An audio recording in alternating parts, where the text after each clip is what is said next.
C'était un séminaire qui était destiné à nos internes, des 3 promotions, donc 7e, 8e et 9e année, sur la thématique du handicap, parce que c'est une thématique qui pour nous est importante, d'une part parce que c'est une problématique assez fréquente, hein, il y a 12 millions environ d'handicapés en France. La deuxième raison, c'est que le handicap, c'est pour nous quelque chose d'assez exemplaire de la médecine générale et de notre approche globale des gens.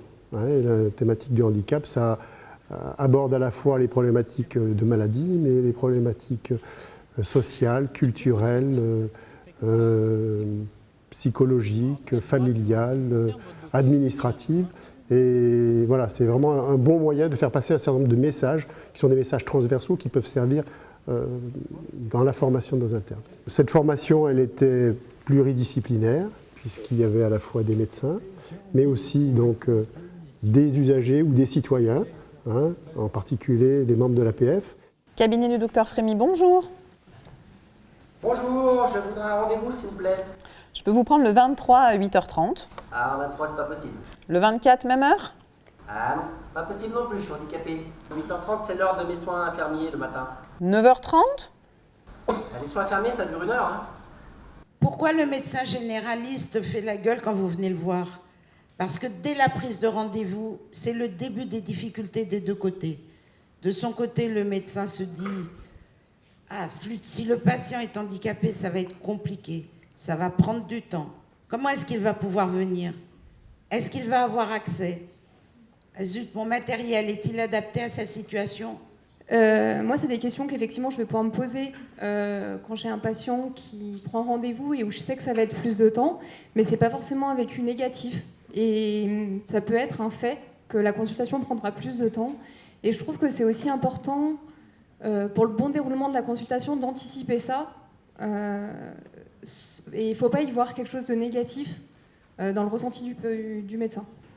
Tout s'est bien passé? Bah ma foi, tout s'est bien passé. Oui, on va dire ça. Hein. Voilà. Les toilettes sont pas accessibles. Alors je peux pas faire mes analyses d'urine.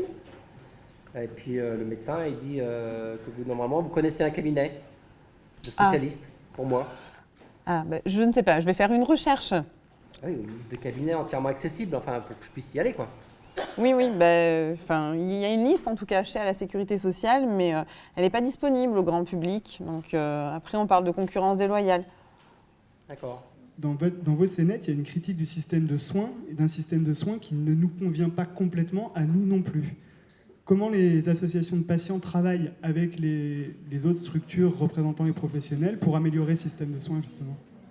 C'est bien évident que ça ne vous convient pas, à vous non plus, et on en est bien conscient.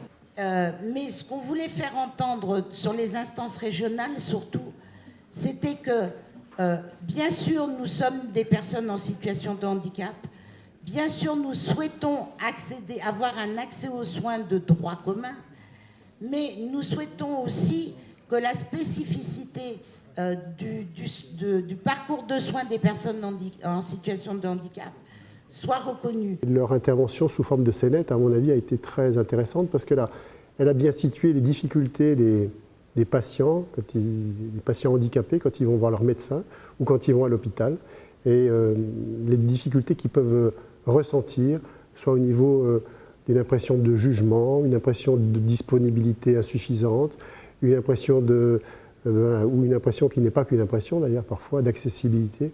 Voilà. C'est tous les problèmes du quotidien que ces scénettes ont permis de faire percevoir à nos internes. On a bien vu les réactions d'ailleurs. Voilà. Ça va permettre peut-être de porter un autre regard et de pouvoir faire émerger une société ouverte à tous, une société plus inclusive.